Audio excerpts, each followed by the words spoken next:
Hi hello everyone, কেমন আছে সবাই? Welcome to new blog. তো বন্ধুরা, পাতাগুলি দেখে চিনতে পারছো, এগুলি হচ্ছে খারকন পাতা।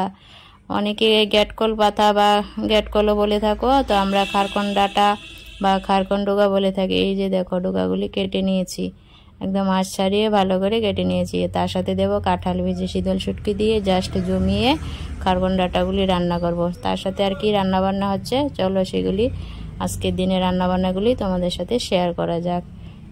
তো দেখো, এখন এগুলিকে ভালো করে ধুয়ে নেব, ধুয়ে একটু ভাপে বসিয়ে দেব, ভাপ দিয়ে নেব আর কি। কাঁঠাল বিচিগুলো একটু ভাপ দিয়ে নেব। তো চলো রান্না বান্না করে দিচ্ছি স্টার্ট। এই তো কাঁঠাল বিচি আর এই যে খারকন ডাঁটাগুলি সিদ্ধ বসিয়ে দিলাম, ভাপে বসিয়ে দিলাম। দেখে নিচ্ছি হচ্ছে কি না সিদ্ধ, তারপর নামিয়ে নেব, জল ঝরিয়ে সম্বাদ দিয়ে দেব। অসাধারণ হয় খেতে, শীতল শুটকি দিয়ে রসুন সম্বাদ দিয়ে তরকারিটা করলে বেশ ভালো হয়। তো জানি অনেকে খেয়ে থাকো, আর কারা কারা এগুলিকে কী নামে জানো অবশ্যই জানি। আমরা বলি খারকন ডোগা বা খারকন ডাঁটা। তো এখন ডাল সম্বাদ দিব, শুকনো লঙ্কা সরিষা ফোড়ন দিয়ে যায়। এই যে টমেটো আর একটা আম ছিল অর্ধেকটা দিয়ে দিলাম, একটু লবণ হলুদ দিয়ে ভেজে নেব, তাতে করে ডালের যে একটা ফ্লেভার দারুণ হয়, মানে টক ডালের একটা সেন্ট আসে ভালো আর কি ভেজে নিলে। আর সরিষা ফোড়ন দিলে তো টক ডালের কি বলবো, অসাধারণ একটা সেন্ট আসে। এই তো বন্ধুরা, ডালটা দিয়ে দিলাম আর লবণ দিলাম পরিমাণ মতো। এখন কাঁচা লঙ্কা দিয়ে নাড়াচাড়া দিয়ে কিছুক্ষণ ডালটা ফুটিয়ে নেব আর কি। আর যে গরম বন্ধুরা, এই গরমে একটু টক ডাল হলে বা টক কিছু রান্না হলে ভালোই লাগে। তারপর দেখো ডালটা হয়ে গেছে, এখন বসিয়ে দিলাম ঢেঁকির শাক। লবণ হলুদ মিশিয়ে মানে শাকটাকে একটু নাড়াচাড়া দিয়ে ঢাকা দিয়ে দেব, ভাপে ভাপে সেদ্ধ হবে। তারপর নাড়াচাড়া দিয়ে ভেজে তুলে নেব আর কি। পুষ্টিগুণে ভরা ঢেঁকির শাক রান্না করছি আজ।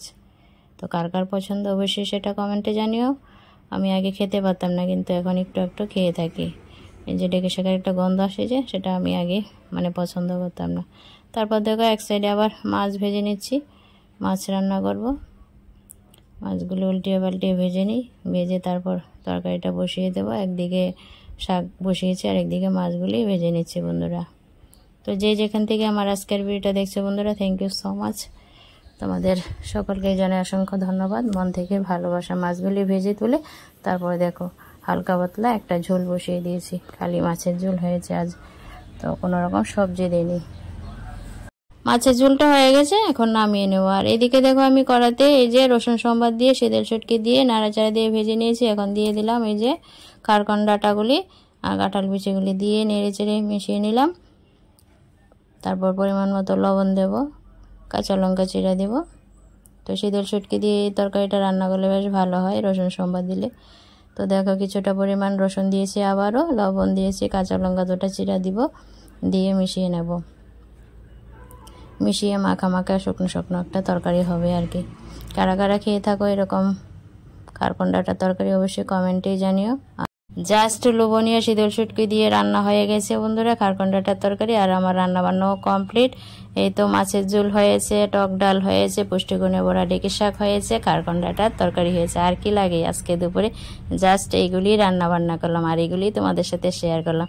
ভিডিওটা ভালো লাগলে লাইক কমেন্ট শেয়ার করে দিও। থ্যাংক ইউ বন্ধুরা, এই পর্যন্ত ভিডিও দেখার জন্য। বাই, ভালো থেকো।